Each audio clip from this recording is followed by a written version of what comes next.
On va juste regarder ça. C'est pas la prédication, c'est juste quelque chose de supplémentaire. C'est bon, pareil. C'est pas mon idée. On fait qu'on dit, oh, c'est stupide, c'est pas spirituel. Non, mais quand on exerce notre foi chaque jour, quand les choses arrivent, c'est une question de la mort ou la vie, on a déjà pratiqué notre foi. Nous sommes familiers avec comment la foi fonctionne. Et on ne crie pas, oh, secours! Où es-tu, Jésus? Viens! Je suis en besoin! Et où est ma foi? Il fonctionne comment? Ok, je vais lire la direction pour fonctionner la foi. Et c'est trop tard en ce moment-là. Dans le désastre. Mais merci. Souvent dans la miséricorde de Dieu, il est là, pareil. Il nous aide le plus que possible. Mais c'est mieux d'avoir notre foi polie et prête, exercée déjà. Et quand la catastrophe arrive, c'est pas problème. Tempête, arrête ton nom, Jésus. J'avance. Amen. Amen. Mais Jésus a dit, c'est pas mon idée, c'est Jésus. Marc 11, 23, il a dit quoi? Ayez foi en Dieu. Je vous le dis, Jésus a dit, en vérité, il ne ment pas. Je vous le dis en vérité, si quelqu'un dit à cette montagne, ôte-toi de là et jette-toi dans la mer, et s'il ne doute point en son cœur, mais croit que ce qu'il dit arrive, il le verra s'accomplir. C'est l'essence de la foi. Amen. On croit et on dit, oh, mais les personnes peuvent dire n'importe quoi. Non, il exige la foi. La foi vient d'où? La parole de Dieu. Si on ne voit pas les choses, oh, il n'y a rien dans la parole de Dieu au sujet des fils dans le magasin. Non, c'est vrai. Mais la faveur de Dieu est là. Amen. La faveur, comprenez-vous la faveur? C'est quoi la faveur? Quelqu'un est favorisé. Amen. J'avais les personnes qui font les choses pour moi, les étrangers qui font les choses pour moi. Et pendant et après, elle dit, je ne sais pas pourquoi je fais ça, mais je t'aime. Oh, merci. Et je pense, je sais pourquoi tu fais ça. Parce que je suis favorisé. Oui. Il y a une lumière de faveur quand j'arrive. Oui. C'est pas parce que je suis quelqu'un de spécial. Non. Je crois à la Bible. Amen. J'ai rencontré l'histoire quand j'étais dans... Et il y a des personnes qui voient ça, les choses, ils ne comprennent pas la vie. Il n'a pas les problèmes dans la vie. Il pense le grand problème de sa vie est une très longue file. Hello.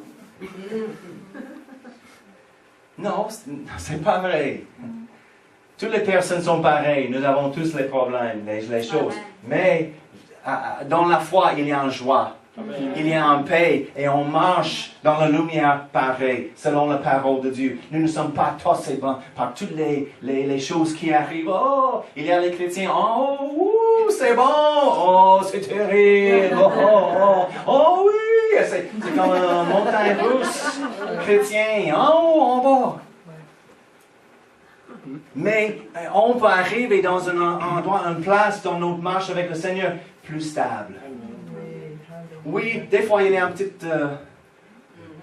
bosse dans la rue, un obstacle. On pose pour... Qu'est-ce que j'ai dit? Si quelqu'un dit à cette montagne, ôte-toi. Pas si quelqu'un voit la montagne et dit, Seigneur, donne-moi la force de monter la montagne, de grimper un peu, un pas à la fois, je vais monter. Non, il ne dit pas, alors la montagne bouge. Amen. Oh, quelle audace. Oui, amen, quelle audace. Ça s'appelle la foi. Amen. Et la bonne nouvelle est, même si nos foi est faible, ou il semble non existant, on peut prendre la foi, on peut monter notre foi, on peut grandir dans notre foi. Pour arriver à un endroit quand la foi est là et quand on parle à la montagne, il bouge. Mais on ne commence pas là.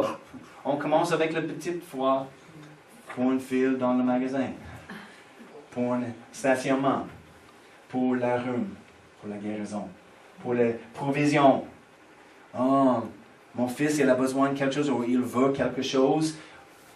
Je n'ai pas la provision, les moyens pour ça maintenant, mais c'est un bon projet pour la foi. On va demander Dieu ensemble pour ça. Amen. Seigneur, on demande le $50, on a besoin d'acheter tel et tel. Oh, mais j'ai besoin de $5,000. Hein? On ne commence pas avec la foi de 5,000. Non, on commence avec la foi de $5. Ensuite, $20, $40, 50, 100, 200, 500, 1000, 3000. On avance. Et des fois, si je presse sur la provision, la prospérité de Dieu et la foi, quelqu'un dit, « Oh, je vais confesser, j'ai $1 million! » Je dis, non, tu ne comprends pas. On ne commence pas là, on a besoin de commencer au point de notre foi. Si nous sommes, et on ne critique pas les autres qui appellent pour le $1 million. Ça dépend sur notre appel. Les choses que nous sommes appelés de faire pour Dieu. Peut-être quelqu'un est appelé de faire quelque chose pour Dieu qui prend $1 million. Si ce n'est pas nous, on ne critique pas l'autre. Pour moi, peut-être j'ai besoin juste 5,000. C'est chacun le don, chacun le niveau de foi, et on peut toujours monter dans la foi. La Bible dit en foi, de foi en foi. Ne soyez pas content de rester avec une petite foi. Mais je n'ai pas la foi comme les autres. Je n'ai pas la foi, j'ai pas la foi, j'ai pas la foi. Oui, comme tu le veux. Et comme tu le dis. Non, on peut monter en tout le temps, un niveau de foi, à la prochaine. Chaque année, on a besoin de regarder en arrière à la fin de l'année. La fin de l'année approche bientôt. Et regarder en arrière et voir le progrès de l'année avant. J'étais là, et maintenant c'est là. Et même si c'est juste un peu, c'est une amélioration. C'est le progrès. Et tout le monde, nous avons cette marche avec Dieu. C'est une progression, c'est un processus. Ne soyez pas frustrés dans votre position dans le moment maintenant. Parce que d'ici, vous pouvez arriver n'importe quelle place. Amen. C'est possible d'arriver en Chine, d'ici. Ah, comment? C'est la même façon de manger un éléphant. Un morceau à la fois, un pas à la fois. Oh, c'est énorme, c'est difficile d'arriver en Chine. Oui, c'est un peu compliqué, mais c'est possible. Mais on commence ici, où nous sommes maintenant, et on avance par la foi. OK, amen. C'est prédication numéro 1. Mais ce matin, on va parler le reste du temps. On va compléter notre série de mariage. Amen. Amen. Alléluia. Tournez avec moi à Matthieu 19. Matthieu 19. Et dans la semaine prochaine ou le prochain, bientôt, on va prendre un peu de temps pendant la réunion de parler au sujet des finances de l'Église et qu'est-ce qu'on a fait et toutes ces choses, juste pour donner un rapport pour les finances. C'est bon de savoir ça. On n'était pas fait depuis un temps, donc on va faire ça. Matthieu 19, on va commencer verset 3. On a déjà parlé 5 semaines au sujet du mariage, les choses. La dernière fois, on a parlé au sujet des célibataires, la bonne sagesse pour trouver quelqu'un et des choses comme ça. Et Matthieu 19, verset 3, les pharisiens l'abordèrent et dirent pour l'éprouver à Jésus, est-il permis à un homme de répudier sa femme pour un motif quelconque? Il répondit, n'avez-vous pas lu que le Créateur au commencement fit l'homme et la femme et qu'il dit, c'est pourquoi l'homme quittera son père et sa mère et s'attachera à sa femme et les deux deviendront une seule chair. Ainsi, ils ne sont pas plus deux, mais ils sont une seule chair. Que l'homme donc ne sépare pas ce que Dieu a joint. Donc, on a déjà parlé, on a déjà expliqué ça, vraiment, mais on va regarder une autre chose aujourd'hui. Simplement, il a expliqué, les pharisiens ont demandé des explications de la loi de Moïse. pourquoi la loi a dit ça? Est-ce que c'est correct de divorcer quelqu'un pour n'importe quelle raison? Ou c'est quoi la raison dans la loi? On a regardé la loi dans l'Ancien Testament, on a examiné les choses. Et il a donné la réponse. Okay? Il ne parle pas à l'Église parce qu'il a expliqué la loi de Moïse. Comme on a lu ce matin, nous sommes rachetés la malédiction de la loi. C'était la loi de Moïse. On a une autre loi aujourd'hui. On a la loi de quoi? L'amour dans l'Église. C'est la seule règle dans l'Église est l'amour.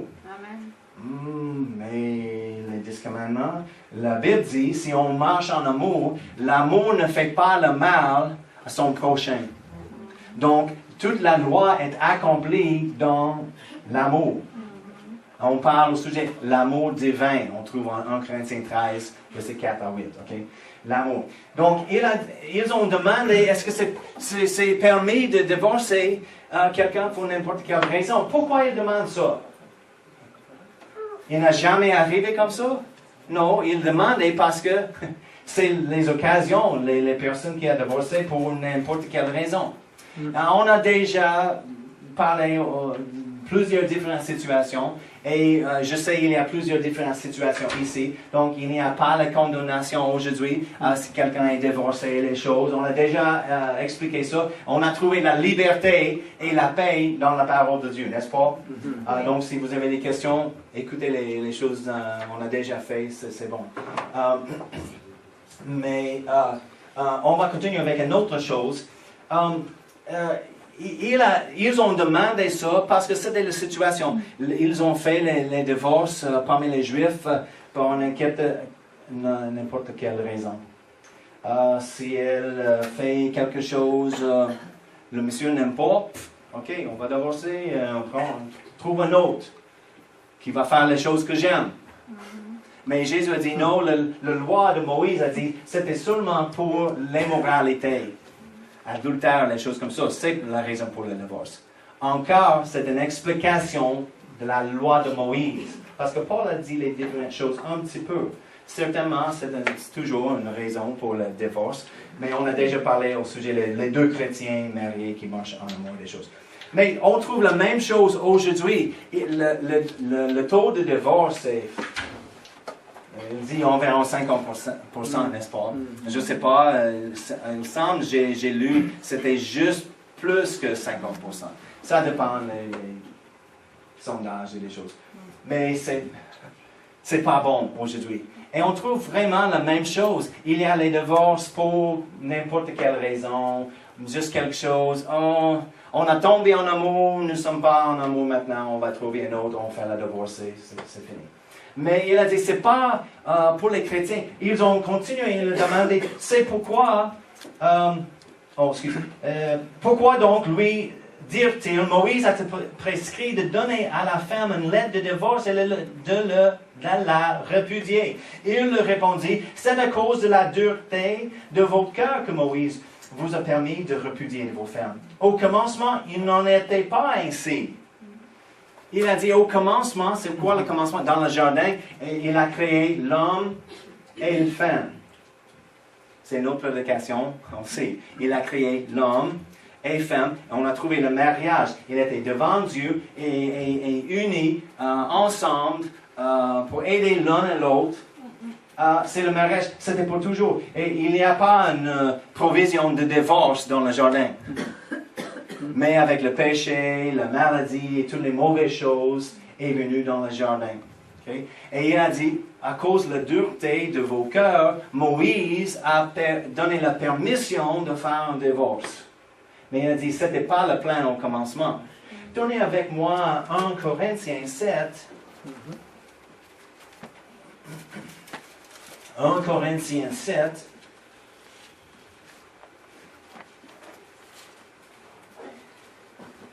Versets 10 et 11, Paul, il était demandé les questions spécifiques de l'Église à Corinthe, et il a répondu à leurs questions ici dans le chapitre 7. Et versets 10 et 11, il a dit, à ceux qui sont mariés, rappelez, il a écrit la lettre à qui?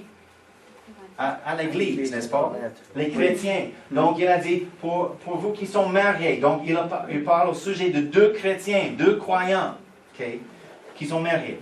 À ceux qui sont mariés, j'ordonne, non pas moi, mais le Seigneur. Parce que certaines choses dans le chapitre, il a dit, c'est mon opinion, j'étais permis par le Saint-Esprit pour dire, et il a donné la sagesse de lui-même. Mais c'est correct aussi parce que c'était inspiré par le Saint-Esprit d'être inclus dans la Bible. Mais ici, dans cette verset, il a dit, OK, maintenant, c'est pas moi qui donne le commande, mais c'est le Seigneur qui dit ça. On a besoin de faire distinguer la différence. À ceux qui sont mariés, j'ordonne, mais non pas moi, mais le Seigneur, que la femme ne se sépare point de son mari.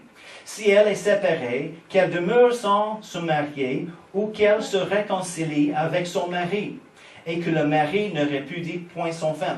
Donc, il a dit, Jésus a dit en Matthieu 19, au commencement, il n'y a pas une provision pour le divorce. Ce n'était pas le plan de Dieu. Paul a dit en 1 Corinthiens, pour les 2 chrétiens, et on a déjà parlé au sujet de ça, les 2 chrétiens, où les 2 marchent selon l'amour divin. Parce qu'on a dit, des fois, il y a 2 chrétiens, mais un chrétien sort le chemin, il fait les mauvaises choses, il commence à agir comme un non-croyant. Ça ne s'applique pas. Mais les 2 croyants qui marchent dans la lumière de la parole, qui marchent en amour divin, pour les 2 chrétiens, il a dit, encore, le divorce n'est pas une option. Oh, c'est tough. Non, pas vraiment. Pas pour 2 chrétiens qui marchent en amour en tout le temps. Mais malheureusement, les choses du monde sont venues dans l'Église. Les attitudes, des fois, du monde est venue dans l'Église. On dit, oh, on a une société jetable aujourd'hui. Tout est jetable. Et on adopte la même attitude vers le mariage. Oh, c'est jetable. S'il ne marche pas bien, on va jeter commence un autre. Non, Dieu est un Dieu d'alliance. C'est intéressant. Parce qu'il a fait une alliance dans l'Ancien Testament, rappelez, avec Abraham. On a parlé un peu de ça ce matin. Il a fait les choses avec Abraham. Abraham était béni. Il y a une grande bénédiction sur lui, sur sa vie, et à cause de l'alliance. Il a fait une alliance avec Noé. Jésus a dit, il est venu pour faire une nouvelle alliance en son sang. Nous, dans l'Ouest, on ne comprend pas vraiment les alliances, parce que c'est quelque chose de l'Orient, mais on a besoin de comprendre, parce que la Bible, c'est un livre de l'Orient. Et les alliances étaient tellement importantes. Rappelez-vous, on ne fait pas ça aujourd'hui, parce que c'est pas intelligent, c'est pas bon, mais en temps passé, je n'avais jamais fait, mais je connais les autres. Quand on était petit, fait l'ami du sang, ou je ne sais pas comment ça s'appelle en français. Quoi? Non, avec un ami. Ouais. Ok, c'est la même chose. Alliance de sang. On a dit un blood brother, un frère de sang en anglais. Et les 2 amis font les promesses de faire ci, ça, d'aider les uns les autres. Ils coupent avec un couteau ou quelque chose. Mais le sang est mélangé un dans l'autre et nous sommes les frères du sang. C'est une alliance de sang. Ce n'est pas recommandé aujourd'hui, on ne fait pas ça. OK? Mais il y a les grandes... c'est quoi le grand missionnaire en Afrique? Hudson Taylor? Oh no, Judson? Judson? Oui, je pense... non, pas là. En tout cas, un grand missionnaire en Afrique, pour avoir la protection qu'il a voyagé en Afrique, parce qu'il a rencontré les différentes tribus qui étaient contre nos tribus et les choses. Donc, pour sa protection de prêcher l'Évangile, il a coupé une alliance avec les chefs de plusieurs différentes tribus. Et il a... pendant une alliance, on voit la même chose dans la Bible, parce que c'est commun, une alliance, tu amènes devant Dieu et les témoins, d'habitude la famille de chaque, le groupe ou le village de chaque chef ou quelqu'un, avec les promesses avec les choses qui représentent le token. J'oublie le mot. Un instant. Oh, c'est quelque part. Les symboles, on peut dire. Okay, les symboles de l'alliance. Dans ce moment-là, pour ça, quand il était coupé, le sang était versé. Après, il y a une cicatrice. Oui, amen. OK, et c'était là toujours. Okay? Et c'était un symbole de leur alliance. Et donc, pour cette missionnaire, quand il est arrivé dans un village, il avait plusieurs, il a dit environ 50 cicatrices sur son bras, où il a fait les alliances. Et il peut dire à la chef, il a dit, hey, vois ça, c'est mon alliance avec la tribu de tel et tel chef. Ah, OK. Et tout le monde a compris. Ah, OK. Parce que dans une alliance, quand les deux côtés viennent ensemble, un côté dit, toute ma force est pour toi. Si quelqu'un vient contre toi, il vient contre moi aussi. Toute la provision de ma village est disponible pour toi. Si vous avez un problème, viens, on va t'aider. Et ta famille, toute ta postérité. Rappelez David et Jonathan dans la Bible. Ils ont fait une alliance comme ça. C'est pourquoi David, après toute la famille de Jonathan et Saul était mort, il a cherché Mephibosheth. Il a dit, est-ce qu'il y a quelqu'un dans la famille de Jonathan qui reste sur la terre et on peut montrer la faveur à cause de mon alliance avec Jonathan? Amen. Parce que toute la famille était inclue. C'est le petit-fils de Jonathan, je pense. C'était son fils. C'était la famille de Jonathan. Il a cherché et il a fait les choses pour lui parce qu'il avait une alliance avec Jonathan. Les alliances de Dieu sont pour l'éternité. Amen. Jusqu'à la mort. Et il prononçait les promesses, les deux côtés. OK, je promesse pour faire ci et ça pour toi, pour ci et ça. L'autre chose, on fait les promesses pour ça. L'autre côté dit oui, et mes promesses pour vous, et comme ça. Il a fait les promesses. Aussi, souvent, il a prononcé les malédictions. Et on fait les choses pour toi, mais si tu brises cette alliance, c'est les choses qui vont tomber sur toi. On ne veut pas briser l'alliance parce que c'était quelque chose de tellement sérieux. Donc, il y a un repas pendant l'alliance. Il a échangé les symboles comme le cicatrice ou les cadeaux. Souvent, il y a des cadeaux aussi, juste pour dire. Rappelez Jonathan et David, il a échangé la ceinture et des autres choses, la Bible dit. C'est quoi ça? Parce qu'il a manqué une ceinture? Non. C'est les cadeaux d'alliance. C'est la preuve. C'est la ceinture de David, parce que j'ai une alliance avec lui. Il y a un repas où il nourrit l'un l'autre pour représenter tout de moi est au-dedans de vous et toutes les choses de vous est au-dedans de moi. Nous sommes un, ensemble. C'est une alliance inébranlable. On ne casse pas, on ne brise pas. Notre alliance, c'est pour l'éternité. Et quand Dieu pense d'un mariage, il pense comme ça. Il pense d'alliance. Aujourd'hui, on ne comprend pas ça. C'est pourquoi c'est facile. Mais c'est pourquoi. Et encore, c'est pas une condamnation si vous êtes divorcé, les choses. On a demandé le pardon, le passé est le passé. On continue en Dieu. Amen. Mais il a dit, c'est nécessaire pour l'Église d'enseigner les choses pour prendre comme au sérieux et le mariage. Dieu pense dans la façon d'alliance. Et on peut voir dans toutes les cérémonies, tout le monde vraiment, les symboles d'une alliance. On arrive devant Dieu, devant les témoins, les familles sont là. On fait les vœux. Je promets de faire ci et ça, OK, et je promets pour toi. C'est les vœux d'alliance. On échange les symboles d'alliance. C'est les anneaux. Chaque fois je vois les choses, c'est l'alliance. Je rappelle, j'ai une alliance avec Cindy. Avec Cindy Schrader. Lié. On pense, lié. Dieu a dit que l'homme donc ne sépare pas ce que Dieu a joint. Le mot là, a joint, ça va dire littéralement sous le joug. Enchaîné, comme avec une chaîne.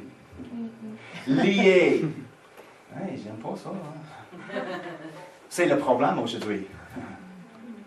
Mais vraiment, d'être lié sous le joug, enchaîné, avec un autre qui marche en amour, pas égoïste, qui marche dans la chair. Vous vous rappelez, Paul a dit en 1 Corinthiens 7, il a dit, parce qu'à cause de la détresse dans le monde, il a suggéré, c'est bon, si tu n'as pas une femme, un mari, reste comme ça. Je pense que c'est la meilleure. À cause de la détresse dans le monde. C'est parce que c'est la persécution, des choses contre les chrétiens, c'est difficile. Elle a dit, ceux qui sont mariés, ils seront les problèmes dans la chair. C'est pour les deux personnes, il y a un problème parce que nous sommes un. J'ai besoin de régler ma chair et j'ai la chair d'un autre avec de travailler.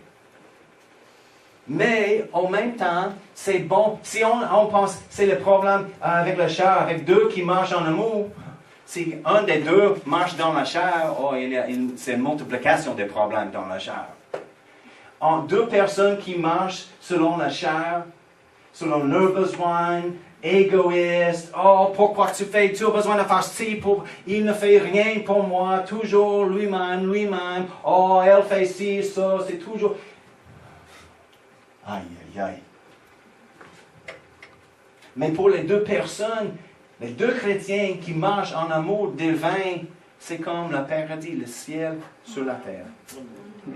Parce qu'on préfère l'autre. Je ne pense pas de moi-même, je pense comment je peux plaire l'autre. Mais ce n'est pas grave parce que je sais, l'autre, elle pense de moi. On fait la même chose. On essaie de faire le mieux pour l'autre. Mais il a dit, joint sous le joug, lié, c'est pas bon. On pense que c'est pas bon, mais c'est pas mal parce que vraiment, il y a une sécurité d'être lié. Je n'ai jamais une question quand Cindy Park, elle est partie la semaine passée pour les conférences des femmes. Je ne pense pas de ça. Parce que nous sommes liés. Elle va revenir. Je n'ai pas pensé, j'espère qu'elle va revenir. Cindy est partie, elle n'est pas là toute l'après-midi. Elle va revenir. Mais avec quelques-uns, c'est possible. Nous ne sommes pas liés. Toutes les années 60, 70, jusqu'à aujourd'hui, les chants d'amour n'étaient pas liés. Non, juste, on prend l'amour, on va le trouver.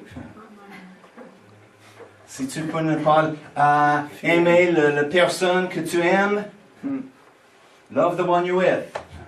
Aime la personne que tu es avec. C'est un bon chant. Pas les mots, mais la musique est bonne. Mais c'est le thème. C'est le thème dans le monde et malheureusement, il vient dans l'Église.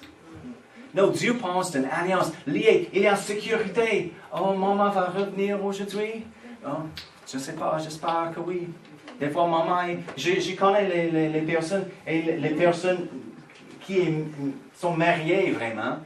Et elle est partie avec un autre. Laissez l'enfant avec le mari et elle pense, elle est supposée d'être ici. Et elle n'est pas ici. Maman revient. Oh oui. Non, maman, elle ne revient pas. Elle était dans la maison d'un autre, avec lui. Elle a appelé son mari et dit, Puis-je avoir 50 $? Pourquoi? Après un temps, parce qu'elle a dit, oh, il va prendre soin de moi. Désolé, mais c'est terminé, le mariage et les choses. J'ai trouvé un autre. Et notre fille, oh, on va partager la fille. C'est terrible pour les enfants. Mais pour le chrétien qui vit pour Dieu, il y a une grâce de faire les choses nécessaires. Oui. Il y a une grâce pour Dieu. Des fois, il y a une personne innocente. Comme le monsieur, je connais le monsieur personnellement aux États-Unis. Il est laissé là avec sa fille. Sa femme est partie pour un autre. Et elle est dans le trailer. De notre monsieur qui va prendre soin de moi. Pas l'eau dans la maison. Pas l'air climatiseur pendant l'été, c'était chaud. La petite fille a visité. Elle a dit, il crie en tout temps entre les deux. Il chicanait en tout temps. C'était chaud. J'ai faim. Et il a dit, tu vas rester avec moi. Elle a appelé son mari, demandé pour 50 $. Il a dit, pourquoi? Je pense qu'il va prendre soin de toi. Oui, mais il va couper l'électricité si on n'a pas 50 $. J'ai entendu l'histoire et j'ai dit, elle qui a quitté son mari pour habiter avec un autre, trouve les problèmes et elle a appelé son mari pour payer son électricité. Vraiment? Oui, c'est la vérité. C'est incroyable. Mais la fille était laissée. Maman va revenir. Mais il y a une sécurité avec une alliance. Une personne dit, on dit, oh, c'est juste un document, le mariage, pourquoi c'est pas important? C'est juste un document, c'est juste un papier. Nous sommes mariés dans les yeux de Dieu. Qui l'a dit? Nous sommes mariés dans les yeux de Dieu quand on fait les choses dans la façon de Dieu. Si on veut la bénédiction de Dieu, on a besoin de faire les choses dans la façon de Dieu. Simplement, oh, il y a une grâce pour toute situation, mais c'est mieux de trouver les vraies bénédictions de Dieu et de faire les choses dans la façon de Dieu. Simplement. On a un problème aujourd'hui avec ces choses parce que les personnes qui tombent en amour, ils tombent dans le lit de quelqu'un, les hormones qui ragent, ils trouvent quelqu'un juste dans le moment, ils ne savent pas leur nom, mais ils tombent en amour et on lit. Et on a une image de Hollywood, dans les films et dans les émissions, le sexe et l'amour. Et on entend les jeunes qui disent, oh, si tu m'aimes, tu vas coucher avec moi. Si les adolescents, les célibataires, si tu entends ça, cool. Parce que ce n'est pas l'amour. L'amour est un engagement. C'est pourquoi on a un problème dans nos pays, dans l'Ouest, avec l'avortement. Parce qu'il n'y a aucune pensée des conséquences, des relations, pas un engagement, juste les hormones, juste un acte de sexe, c'est le moment des choses. Mais nous sommes un. La Bible dit nous sommes un. Juste l'acte de sexe et une union physique n'indique pas un mariage. Parce que la Bible dit on peut devenir un avec une prostituée. Est-ce que c'est un mariage? Non. Non.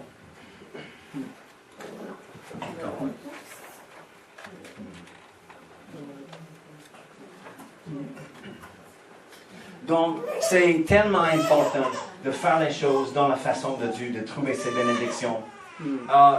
Et lier n'est pas une mauvaise chose. Lier est vraiment une sécurité. Oui, amen.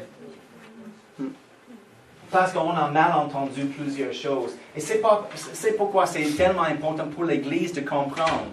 Il y a plusieurs qui ne voient pas la valeur du mariage. Et il y a plusieurs qui sont mariés qui ne voient pas la valeur de travailler dans le mariage non plus. Non, c'est le mariage. Il est comme il est. Mais on a besoin de travailler. C'est le travail en tout le temps. En tout le temps. Chaque année, chaque semaine, c'est pas juste, oh, il arrive. C'est le problème dans le monde quand on tombe en amour, on tombe en dehors d'amour. Mais avec l'amour divin, on peut ranimer les émotions encore. L'amour n'est pas une émotion. C'est Dieu, vraiment. Et on peut ranimer les émotions. C'est encore sexe. Le monde pense sexe c'est surtout sexe. C'est pourquoi on a besoin d'expérimenter avant le mariage avec le sexe. Parce que, et je l'aime, et elle est, on se marie. As-tu le sexe, l'acte de sexe, une relation sexuelle? Non. Non. Mais peut-être il ne marche pas. Tu as besoin d'essayer. Quand tu achètes une voiture, tu prends un test drive. J'ai entendu ça de ma fille. Elle dit quoi? Oui, quelqu'un m'a demandé. Il n'a pas une relation sexuelle. Il va marier avant. Oui, c'est pas. Il a besoin d'être le standard, la norme. Pas le renverse, mais aujourd'hui c'est le reverse. On essaye toutes choses. On peut apprendre le sexe, l'acte de sexe. Si c'est pas bon au début, c'est pas pour moi, on va chercher un autre. Non, on peut travailler avec ça. On va arrêter les discussions là. Pas tout le monde majeur ici. Mais c'est pas nécessaire. Et je dis, de placer la valeur sur les émotions de quelqu'un et la vie de quelqu'un en comparaison d'une voiture, c'est ridicule. On a besoin d'apprendre juste pour expérimenter la voiture. Peut-être c'est pas bon, on n'achète pas. Vraiment, non, sexe n'est pas surtout dans un mariage. Amen. Parce qu'il arrive, les situations dans un mariage, et sexe n'est pas la réponse. Et ça prend plus qu'une relation sexuelle pour un mariage de fonctionner. Mona, combien de temps vous êtes mariée?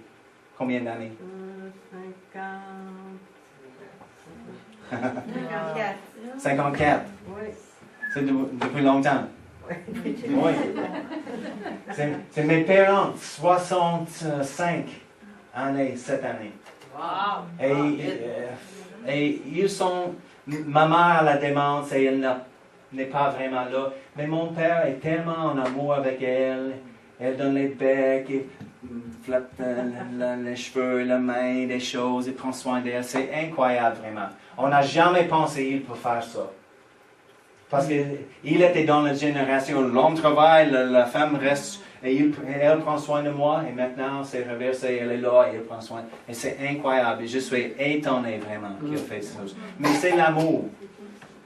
Et en 60 plus années, je peux dire, il y a juste moins que 10 nuits, ils étaient séparés.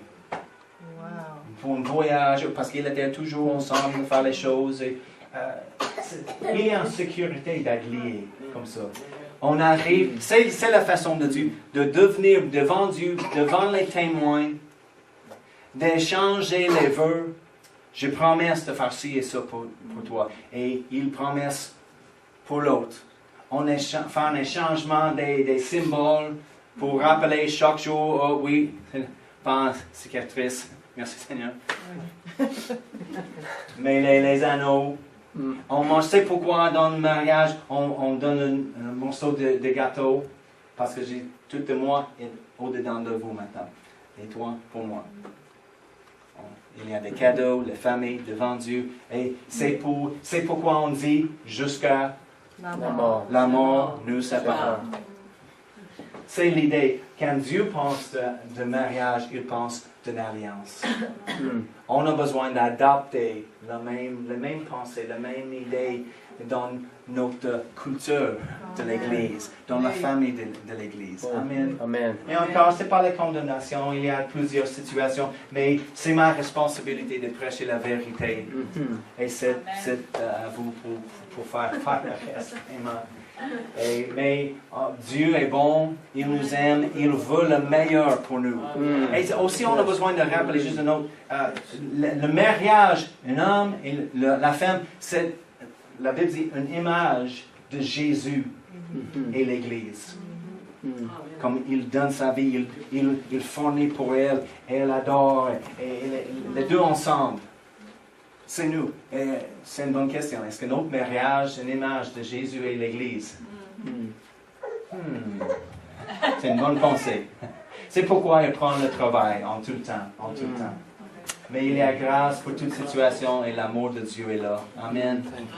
Alléluia. C'est pourquoi l'Église, c'est bon d'enseigner les choses dans l'Église au lieu de dire, c'est la façon, faites-le, ne faites pas l'autre chose, c'est les règles.